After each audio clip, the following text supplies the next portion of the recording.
annually.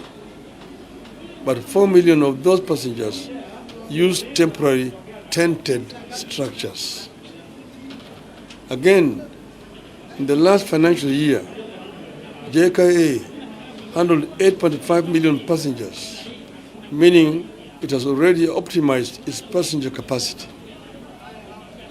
Its runway that is designed for 35 movements per hour is already doing 21 movements and is set to operate fully in full capacity by 2028, 4 years from now.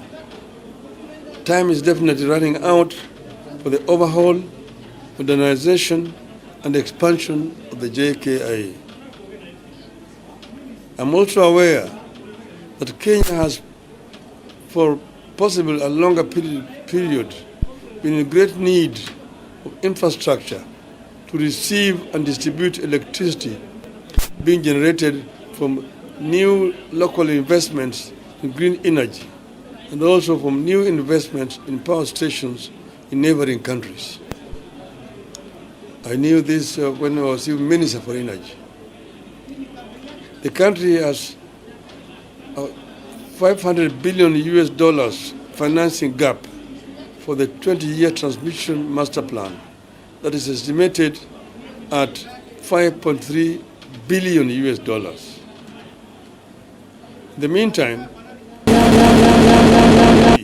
with inadequate transmission capacity, insufficient evacuation capacity, system reliability, technical losses due to overloading of existing lines, and limited transmission coverage in remote areas.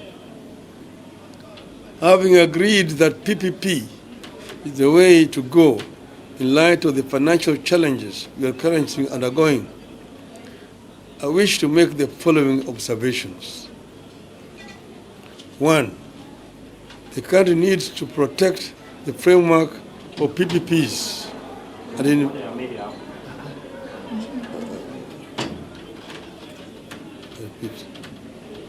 the country needs to protect the framework of PPPs and the investors that show interest in putting money into our public services and utilities. Otherwise, no investor will set foot here. 2. In the interest of protecting the principle and framework of PPPs and potential investors, we have a responsibility to ensure our processes are transparent, cost-effective, and accord equal opportunity to all would-be investors in line with the PPP Act. We all have misgivings about how the current proposed PPPs concerning the JKIA and power distribution have been processed, which has resulted in a raging debate over the involvement of the Indian firm in the airport and energy sector projects. Unfortunately, these misgivings have also resulted in a lot of misinformation regarding the investors who have made the PPP's proposals. I have had a chance to interact with the PPP proposals in question. It is my duty to state what I know about them. When I was the Prime Minister of Kenya, I was introduced to the company and its activities by the Prime Minister Narendra Modi, while he was then the Chief Minister of the state of Gujarat. Indeed, Prime Minister Modi organized for a Kenya government mission to visit Gujarat, and I had the opportunity to visit this company's infrastructure projects in that state that included a port, a power plant, a railway line, and an airstrip developed out of what was a swamp donated by the government of India. I'm talking about Adani group of companies.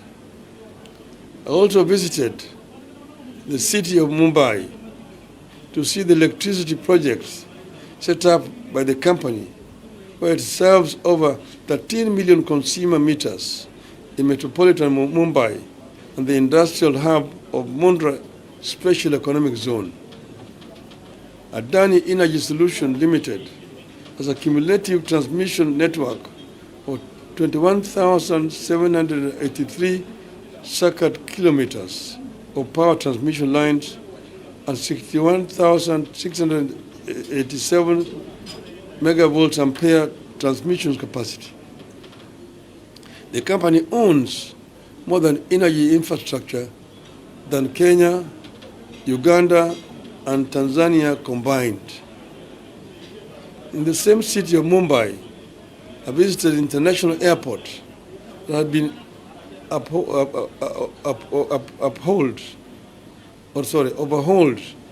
and upgraded by the company and turned from a collapsing, degenerate airport to a first-class facility.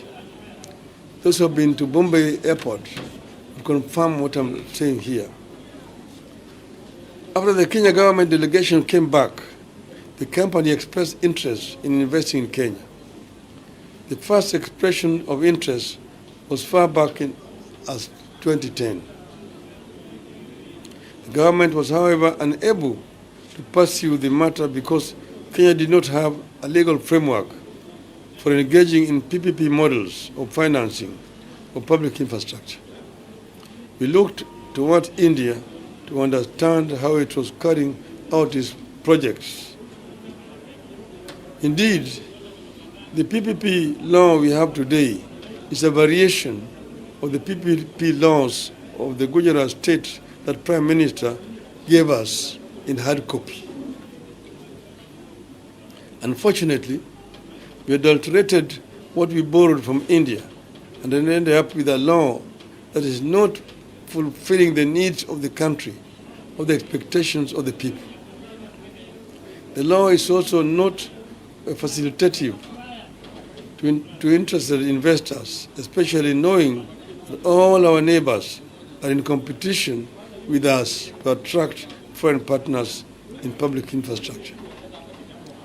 We must change the way we address our planned PPPs if we are to protect the current positioning of Kenya as the most profitable and reliable destination for PPP programs, and at the same time ensure that the interests of the people of Kenya are protected.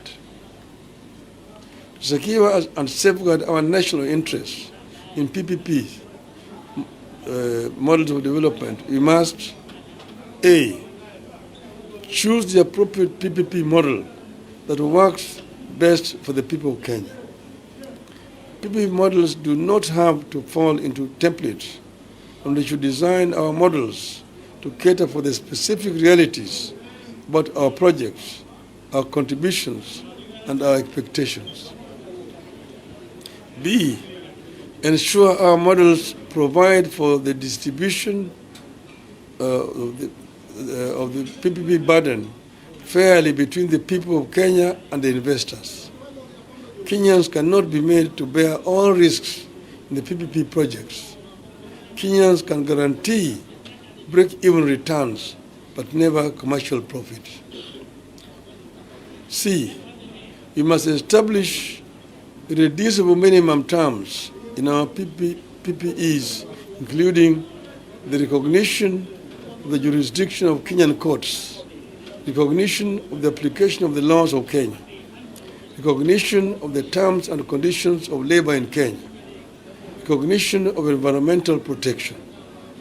D, we must ensure that there is a viable publicly financed alternatives for the general public for every PPP project that requires any form of premium payment for use. We must ensure that the discharge by investors of their responsibilities under PPP is secured by performance bonds guaranteed by credible banking institutions. But as we do the above, we must remember that PPP proposers are businessmen and participate in these projects to make profits. And we must also remember that we are not the only investment destination in the world, and that if we have punitive terms, investors will simply go to the next country. Given the current financial status of the country, PPP is the only way out of cash incentive projects for these projects. If we plant doubts in our capacity to handle the PPPs, we must be prepared for a prolonged period of development drought and risk being overtaken by our neighbors. The ongoing energy and airport projects, therefore, present a critical test that could make, I want to repeat that. The ongoing energy and airport projects, therefore, present a critical test that could make or break our ability to compete in the field of infrastructure development for a considerable period. I urge all agencies concerned to address all the concerns raised by Kenyans on these projects and ensure that we do not spook foreign capital away from the Kenyan economy. End of statement. The statement is about PPP, and if you have any question, let it be related to that. Do you have any questions? Yes, your name and let me hear. My name is Prabhakash. I work for Technical TV. Maybe your take on the Adani takeover as being promoted by the public. Maybe what you advise to the government? Should the government go ahead and do the project, or what you are taking? As you see, there have been quite a bit of innuendos about Adani. And I've explained that this is a reputable company, by my knowledge. And this company actually has done very many PPP projects. I mentioned that we visited India at the invitation of then Chief Minister of State of Gujarat, Narendra Modi. And he introduced us to several Indian conglomerates. Adani was one of them. One was Mr. Ratan Tata, who was also there at the conference that we attended. And then we visited a project that was done through a PPP by Adani in a place called Mundra. This was a marsh land next to the sea. 5,000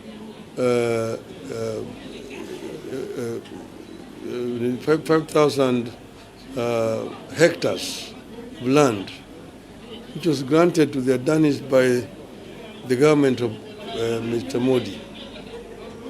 They drained the swamp and constructed a deep sea port to import coal from Indonesia. And then they put up a power plant, coal-fired, 4,600 megawatts in that place. The Tata Group then also came and put up another second power plant, another 4,600 megawatts, a total of 9,200 megawatts of power in that same spot only. Not only that, they also built a railway line, 100 kilometers, to connect that port to the major railway network. A sleeping village of 5,000 people mushroomed to become a town of 200,000 people, as many industries rushed to go and invest in that place. They also built an airport in that same place. This was a real success story of a PPP. Then also the Bombay airport, which had been fly-infested international airport. When it was given through PPP, they took it over and converted it into a very modern, first-class airport today. It is today. The same thing with the airport in Delhi. So what I'm trying to say is that we've seen firsthand what some of these companies are able to do, what PPP can do to an economy. And therefore what I'm trying to say is not to try to ostracize PPP as a concept. It's a concept that has worked very well around the world. And I'm only saying that there needs to be transparency in dealing with these issues. Otherwise, you're likely to try to condemn very reputable companies. As we see stories like Adani Gate. Adani company conglomerate is worth over $200 billion. It cannot be an Adani Gate. Deal with issues as they are. If some people have made mistakes, let them own up that they made some mistakes. But do not begin to condemn innocent companies who are basically doing normal commercial transactions. My name is Kevin Mutai from NTV. Does the country currently have a legal framework? So big loud. My name is Kevin Mutai from NTV. Does the country currently have a legal framework for the BPP? And again, what's the position of the public participation process? This is a PP, as a story I mentioned to you, that Mr. Modi gave us the Indian PPP Act. He brought it here. We presented it to the cabinet. It was approved. It was given to the then Minister for Finance to go and originate a cabinet memo and bring it back. The minister took it then to the mandarins in the treasury. They manipulated it completely, and when they brought it back, it was a different animal for the one that we had come with from India. They had put so many controls, and I said at that time that I was sure that no private company would come under those circumstances. And in 2019, when I was chair of Finance Committee, we amended it to remove some of those controls. Yes, because it's saying in 2019, that was nearly 10 years later, it was amended and removed some of those restrictive conditions. So what we have today is an improved version of what we had come up with. What had been multilated from what we came up with from India. So what we are trying to say is that it's a work in progress. What is today is much more attractive. And that's why you can see that several other private companies are ready to come to the country. Public participation? Yeah, public participation, you see, is fine. People will be asked. But you cannot do this indefinitely. It's not done anywhere in the world, even in the USA, in India, and so on. This idea of public participation is being taken out of context in this country. Kuna swali moja la Kiswahili kwa ufupi. Mheshimiwa Raila, umeeleza kwamba hii ya pipi ni nzuri sana kwa sababu inafaa kwa business na uwezo. Lakini wakati mkuuliza, Mheshimiwa Raila amechukua muda mrefu hasa kwa mtu mwenye same issue. Kwa mtu wa kwamba ni baba pengine bila kama ni nini. Has it taken long for you to what do you mean? It's out wide. We say it's long. Today, no, I will talk when I want to talk. This is now the time for me to talk. That's the way I've talked. I think that's enough for today. Asante. Very good. Hakuna public participation kwa PPP. Hakuna public participation kwa PPP.